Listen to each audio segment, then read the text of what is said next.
जय श्रीराम, हर हर महादेव. मी सचिन पाटील. आपल्या देशामध्ये जातीचं विष हे कोण्या लेवलपर्यंत कालवलं गेलेलं आहे, कुठल्या लेवलपर्यंत आपण जात्यंध झालेलो आहोत, हे मला तेव्हा समजलं. तसं तर खूप आधी समजलंय, पण त्याची तीव्र जाणीव मला आणि सनक सुद्धा डोक्यात गेली जेव्हा उज्ज्वल राणा केसबद्दल मी ऐकलं. आश्चर्याची गोष्ट आहे, कमालीची गोष्ट आहे की ही घटना घडून 1 वर्ष झालंय आणि मला अलीकडे काही दिवसांपूर्वी ही गोष्ट समजली. बऱ्याचशा लोकांना असं वाटेल की आम्हाला तर ऑलरेडी माहित होतं दादा, तुम्हाला काय सगळ्या गोष्टींकडे मी लक्ष देऊ शकत नाही, सगळ्या गोष्टी मला माहिती पडू शकत नाही. त्यासाठी मी माफी मागतो, क्षमस्व, की त्या गोष्टीवर मी तेव्हाच बोलायला पाहिजे होतं. एका मुलाला 5,000 रुपयासाठी अपमानित व्हावं लागतं, मार खावा लागतो. तो सवर्ण आहे ही त्याची चूक आहे. त्याच्याकडे फीस भरायला 7,000 रुपये त्याला हवे होते, 2,000 रुपये त्याने भरले, 5,000 रुपयासाठी त्याला मारहाण झाली. त्याला एवढा अपमान वाटला, त्याने स्वतःच्या अंगावर रॉकेल टाकून स्वतःला पेटवून दिलं आणि स्वतःला संपवून घेतलं. इन्फ्लेमेबल लिक्विड, रॉकेलच नाही, काही पण दुसरं असू शकतो, पेट्रोल वगैरे असतो, आणि त्याने पेटवून घेतला आणि तो संपला. या घटनेमध्ये खूप साऱ्या गोष्टी आहेत. पहिली गोष्ट की आत्महत्या आहे आणि नेहमीप्रमाणे मी सांगतो की आत्महत्येचं समर्थन नाही. 5,000 रुपयासाठी जीव देणं हा मूर्खपणा आहे. मी त्या आत्महत्येचं समर्थन करत नाही. मी बोलणार आहे पब्लिक रिॲक्शनवर, लोकांच्या प्रतिक्रियेवर. रोहित वेमुल्लाने आत्महत्या केली. मेल्यानंतर खूप दिवसानंतर समजलं की बाबा तो SC STच नव्हता. पहिली गोष्ट की ज्याच्यासाठी जातीवादाचा ठपका प्रशासनावर ठेवण्यात आला, तो OBC प्रवर्गातून येत होता. तर विषय असा आहे की समाजाची रिॲक्शन कशी येते बघा, की रोहित वेमुल्लावर OBC आहे म्हणून प्रशासनाने अन्याय केला आणि मग तुम्हाला कर्नाटक गव्हर्नमेंटला असं वाटतं की वेमुल्ला ऍक्ट आणा, आणि वेमुल्ला ऍक्टला इकडे भाजपाचे सगळे समर्थक पदाधिकारी सगळे विरोध करत होते. आज अजित भारतीवर एका महिलेने व्हिडिओ बनवला अजित भारतीच्या विरोधामध्ये आणि त्याला जोकर वगैरे म्हटलं आणि त्याची टर उडवते. ते जमलं नाही, लायकी नाहीये. अजित भारती खूप विद्वान आहे, आपल्या कचाट्याच्या बाहेरचा आहे, पण फक्त भाजप समर्थक महिला ती मुलगी आहे आणि ती अजित भारतीवर काहीतरी टीका टिप्पणी करण्याचा प्रयत्न करते, जे जुने ट्विट करते, तो कसा कम्युनिस्ट होता. अबे मी संभाजी ब्रिगेडचा होतो, मी ब्रिगेडमध्ये प्रॉपर काम केलेलं आहे. त्यांना काय फरक पडते की कोण काय होतं. आनंद रंगनाथांचे सुद्धा तुम्ही जुने ट्विट पाहिले किंवा ध्रुव राठीचे सुद्धा तुम्ही बघितले. विचारांमध्ये माणसाच्या बदल होतात. माणसाला असं वाटतं आज मी संघ भाजपावर टीका करतो बऱ्याचदा, आणि खूप गोष्टींचं त्यांचे समर्थन सुद्धा करतो, पण जेव्हा मी टीका करतो तेव्हा तुम्ही माझे मागचे व्हिडिओ काढून अरे तुम्ही सांगितले भाजपाला मतदान करा, दगडापेक्षा वीट मऊ, पण त्याला आता सेन्स बनतो का? मी दगडापेक्षा वीट मऊ जेव्हा बोललो होतो ना, तेव्हा सुद्धा हे बोललो होतो की भविष्यात भाजपा सत्तेत आल्यानंतर भाजपाच्या धर्मविरोधी गोष्टींच्या विरोधात मीच उभा असेल, हे सुद्धा मी तेव्हा बोललो होतो. तुम्ही जुने ट्विट काढून ती अजित भारतीवर टीका करते आहे आणि ती स्वतःच हसतीये, स्वतः ती तसा जोक करण्याचा प्रयत्न करते, पण ती स्वतः जोकर दिसतीये. तर या सगळ्या तिच्या उपद्व्यापामध्ये मला एक गोष्ट लक्षात आली की काही दिवसांपूर्वी तीच महिला, तीच मुलगी वेमुला ऍक्टच्या विरोधामध्ये बोलताना मला दिसली. वेमुला ऍक्ट काय आहे, त्याचे कसे नुकसान आहेत, कर्नाटक गव्हर्नमेंट कसे सप्रेस करण्याचा प्रयत्न करते आहे, सवर्ण विद्यार्थ्यांना ABVPला कसं टार्गेट करण्यात येत आहे कॉलेजच्या कॅम्पसमध्ये, अशा गोष्टी ती बोलली. आणि सेम ऍक्ट जेव्हा UGC रेग्युलेशनच्या नावाने भाजपाने आणला, तेव्हा तीच महिला त्याचं समर्थन करते आणि त्याच्या विरोधात भाष्य करणाऱ्या अजित भारतीला ट्रोल करते. तर याला म्हणतात पक्षाच्या दावणीला घट्ट बांधून असते.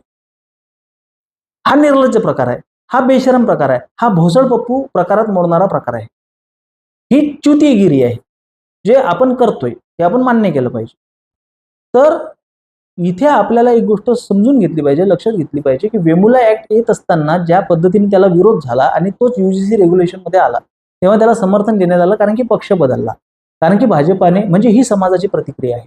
उज्ज्वल राणाच्या प्रकरणामध्ये कोणी त्याचं नाव सुद्धा घेतलं नाही की अरे बाबा त्याला फीस भरायची त्याची क्षमता नाही आहे, तो इतका गरीब आहे, तो अपमानित झालाय, तो दंडित झालेला आहे, तो ह्युमिलिएट झालेला आहे, आणि त्याच्यामुळे रोहित वेमुल्लाच्या नावाचं जसं खूप जास्त प्रमाणात एक्झॅजरेशन करून त्याच्या नावाने कॉन्क्लेव्ह भरवण्यात आल्या, त्याच्या नावाने आजही आंदोलन चालतात, त्याचे पोस्टर घेऊन लोक पुढे येतात. उज्ज्वल राणाच्या बाबतीत असं झालं का? का नाही झालं? का लोक पुढे आले नाहीत? का सवर्ण विद्यार्थ्यांचं छळ म्हणून त्या विषयाची मांडणी केल्या गेली नाही? का विष्णू तिवारी सारख्या एक अन्यायग्रस्त व्यक्तीच्या संदर्भात लोक बोलत नाहीत? 20 वर्ष जेलमध्ये राहिलाय, त्या व्यक्तीचं तारुण्य गेलं, त्याचं लग्न झालं नाही, त्याचा पूर्ण परिवार बर्बाद झाला, खोट्या ॲट्रॉसिटीच्या केसमध्ये, खोट्या रेप केसमध्ये तो व्यक्ती आतमध्ये गेला आणि त्याच्यामध्ये तो 20 वर्ष आणि नंतर तो निर्दोष मुक्त होतो. हे सिस्टीमचं फेलियर. की आसाराम बापूंचा विषय आपण इथे घेऊ. मी हा विषय वारंवार याच्यासाठी घेतोय की लोकांना हे समजलं पाहिजे की मीडिया ट्रायल कशाला म्हणतात. मी हे म्हणतच नाही की आसाराम बापू दोषी आहेत, निर्दोष आहेत, हा माझा मुद्दाच नाहीये, माझा इश्यूच नाहीये. माझा इश्यू आहे की मीडियाने हा मुद्दा इतक्या ताकदीने उचलल्याच गेला पाहिजे एका मुलीच्या जीवनाचा. आणि मग एका आदिवासी वसतिगृहामध्ये एका दलित नेत्यावर, लक्ष्मण माने नावाच्या, जेव्हा 2 आदिवासी मुलींच्या बलात्काराची केस होते आणि त्याच्यावर जेव्हा म्हणजे तेव्हा जर का तुम्ही तेव्हाच्या बातम्या वाचल्या ना, तर मला नावं आठवतात की हरी नरके, जे की स्वतः पुरोगामी विचाराचे एक विचारवंत होते. पल्लवी रेणके वगैरे सारखी लोक लक्ष्मण मानेच्या विरोधात उभी होती, त्याच्यावर टीका टिप्पणी करत होती. म्हणजे त्यांच्या चमूत सुद्धा 2 गट पडले होते. या लक्ष्मण मानेचं अभिमानानं नाव कोट करणारे संजय राऊत सारखी लोक, जय भीम चित्रपटाच्या समीक्षेमध्ये लक्ष्मण मानेचं खूप अभिमानानं नाव कोट केलेलं आहे सामनामध्ये संजय राऊत यांनी. आणि हा लक्ष्मण माने पुढे चालून म्हणतोय की बाबा आम्ही पण फेटी ओढवणार, आम्ही पण पाटलाच्या पोरींना नाचवणार, पाटलाच्या पोरींना नाचणं आम्ही शिकवणार, अशी भाषा करणारा हा व्यक्ती. इथे मीडिया ट्रायल का झाली नाही? इथे मीडियाने पाठपुरावा का घेतला नाही? इथे मीडियाने त्याला दोषी का ठरवलं नाही? इथे लोकांनी हा मुद्दा का उचलून धरला नाही? हा प्रश्न आपण का विचारत नाही? कुठे केरळमध्ये कुठल्या पाद्र्यावर बलात्काराचे आरोप होतात, त्याने कित्येक मुलांचं लैंगिक शोषण केल्याचे आरोप होतात. कुठे मेरठमध्ये मशिदीमध्ये बलात्कार होतो, फॅलोपियन ट्यूब चाकूने कापल्या जाते, अशा पद्धतीचे बलात्कार किंवा मदरशांमधलं लैंगिक शोषण, त्याचे ते व्हिडिओ सुद्धा येतात. किंवा सगळ्यात मोठी, जे जगातली सगळ्यात मोठी रेप केस एपिस्टन फाईलच्या लेव्हलची, ती म्हणजे सोफिया युनिव्हर्सिटीमधली आपल्या अजमेर शरीफची. त्याच्यामध्ये जी लोक इन्व्हॉल्ड आहेत, ती जी आपली तिथली जी फॅमिली, चिश्ती फॅमिली, त्याच्यामध्ये त्याच्यातली पोरं इन्व्हॉल्व होती, त्यातली लोक इन्व्हॉल्व होती, जे काँग्रेसचे पदाधिकारी होते. त्याचं मीडिया ट्रायल का झालं नाही? त्याचा मीडियाने पाठपुरावा का घेतला नाही?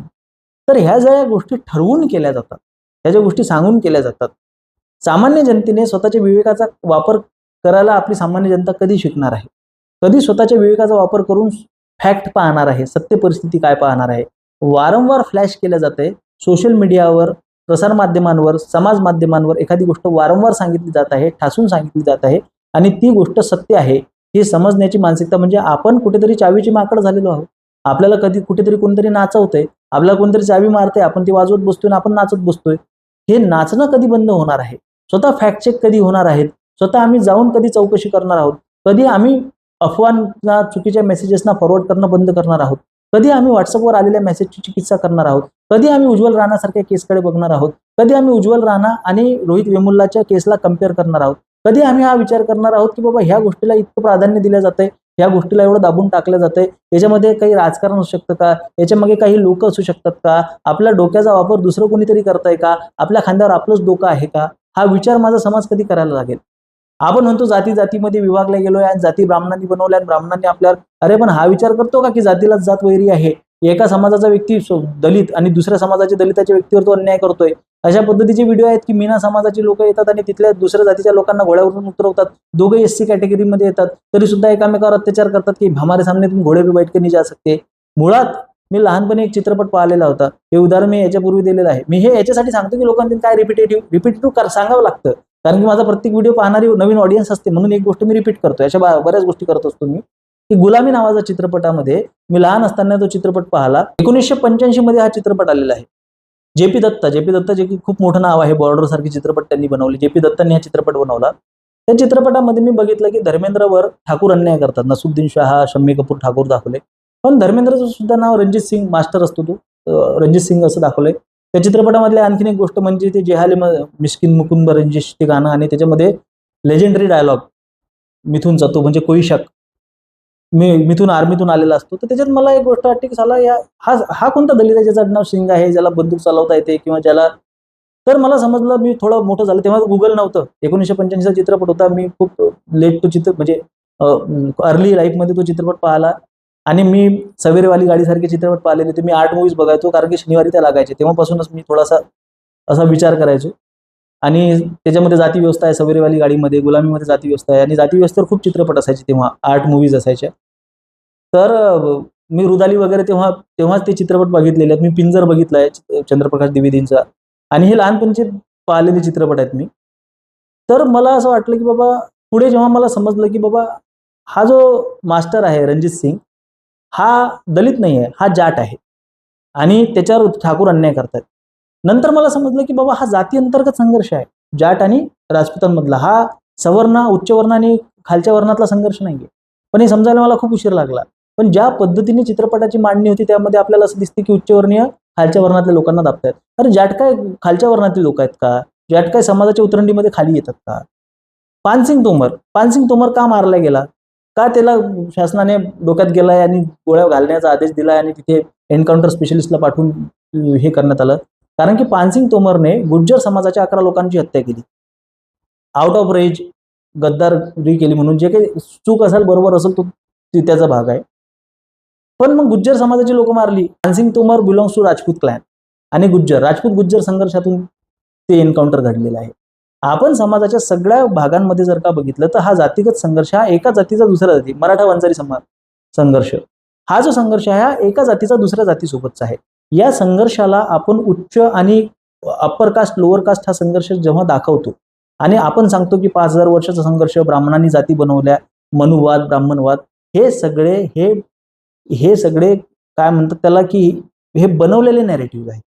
हे मेडअप नॅरेटिव्ह आहेत. याला काही अर्थ नाही. कोणतीही क्लॅन दुसऱ्या क्लॅनचा राग करते, त्याच्याशी त्यांचा द्वेष असतो, ही मानवी वृत्ती आहे. हे अफगाणिस्तानच्या कबिल्यांपासून तर पार अमेरिकेमध्ये, युरोपमध्ये सुद्धा ह्या गोष्टी चालतात. वायकिंगचा संघर्ष दुसऱ्यांसोबत असतो, याकुजांचा संघर्ष निंजासोबत असतो, समुरायचा संघर्ष निंजासोबत असतो. ही गोष्ट खूप कॉमन आहे. हे ऑल ओव्हर द वर्ल्ड पाहायला भेटते. भारतामध्येच ही घटना होती आणि भारतामध्येच अशा गोष्टी होतात आणि आपलाच देश मागा आहे आणि आपलाच देश पिछळा आहे. ही जी मेंटॅलिटी समाजामध्ये पेरल्या जाते आहे ही खूप चुकीची मानसिकता आहे. इथे कुठल्याही जातीचा संघर्ष कुठल्याही दुसऱ्या जातीसोबत होऊ शकतो. हा वर्चस्ववादाचा प्रश्न आहे. हा ब्राह्मणवादाचा, मनुवादाचा आणि सत्ता उलटून टाकण्याचा. तुम्हाला काय वाटते की सगळे ब्राह्मण मारून टाकले, न्यूरिशियात पाठवले तर आपला देश खूप चांगला होणार आहे? अरे इथे वंजारी मराठा एकामेकाच्या बोकांडी बसतील आणि मग तेव्हा खापर फोडायला ब्राह्मण सुद्धा नसतील. इथे माळी वंजारी एकामेकाच्या बोकांडी बसतील, मराठा माळी एकामेकाच्या बोकांडी बसतील. ते तर ऑलरेडी असतातच. सगळीकडे हे संघर्ष तुम्हाला पाहायला भेटतील. सत्य आहे, कटू आहे, तुम्हाला वाईट वाटेल ऐकून, पण खरोखर ह्या जाती एकामेकाचा राग करतात. तिकडे जर का तुम्ही उत्तरेत गेला तर जाट गुज्जर संघर्ष आहे, तिकडे जर का तुम्ही गेला तर जाट राजपूत संघर्ष आहे, गुज्जर राजपूत संघर्ष आहे, एकामेकाला शिवाय देत राहतात. जर का तुम्ही महाराष्ट्रात मध्ये आणि याच्यामध्ये आता एनसीआरटीचा एक संघर्ष चालू आहे की त्याच्यातून मराठा साम्राज्याचा मॅप काढून टाकला कारण की राजपूतांनी आक्षेप घेतला. राजपूत मराठा संघर्ष चालू आहे एनसीआरटीच्या लेवलवर, एनसीआरटीच्या धर्तीवर. हे एकामेकाचा रक्त प्यायला बसलेली आहेत. आपल्यात संघर्षाची ही परंपरा आहे. आपण एकामेकाची टाळकीच फोडणारी आहोत. त्याच्यासाठी आपल्याला कुठेतरी एक धागा काढावा लागेल. म्हणजे हिंदू हिंदू सर्व बंधू, महादेव आपला पिता चला तयाला बंधू, कुठेतरी भक्ती मार्गाच्या माध्यमातून, कुठेतरी सामंजस्याच्या मार्गातून त्याच्यातून आपल्याला मार्ग निघेल. त्याला आध्यात्मिक, त्याला स्पिरिच्युअल, त्याला धार्मिक, त्याला अधिष्ठान पाहिजे. त्या धार्मिक अधिष्ठानाशिवाय हे प्रश्न सुटू शकत नाहीत. पण असं न करता आपण म्हणतोय की बाबा ही धार्मिकताच याला कारण आहे, याला आध्यात्मिकच कारण आहे आणि याला कुठेतरी ब्राह्मणवादच कारण आहे, मनुवादच कारण आहे. तर ह्या सगळ्या बनावटी गोष्टी आहेत, ह्या सगळ्या कागदी गोष्टी आहेत, ह्या सगळ्या खोट्या गोष्टी आहेत. ही गोष्ट आपल्या समाजाला समजली पाहिजे, ही गोष्ट आपल्या समाजामध्ये रुजली पाहिजे. ह्याच्यासाठी आपल्याला प्रयत्न करायचा आहे, याच्यासाठी आपल्याला जागृती करायची आहे आणि ही जागृती करण्याचं काम आम्ही करतोय. तुमच्या सहकार्याची अपेक्षा आहे. धन्यवाद. जय श्रीराम. हर हर महादेव.